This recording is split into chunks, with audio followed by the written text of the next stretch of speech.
Mental trivsel kan være svær at finde hoved og hale i. Nogle gange kan det føles, som om vi er på en ny eller ukendt vej.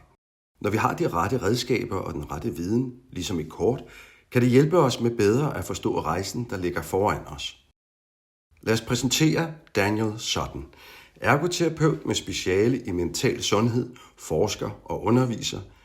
Daniel fremhæver 4 forskellige tilstande.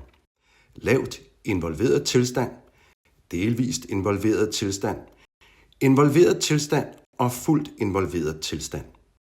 I løbet af dagen kan vi gennemgå forskellige tilstande.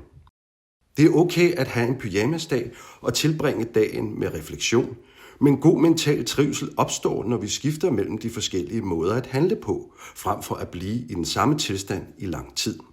Husk, care, slow, sync, flow.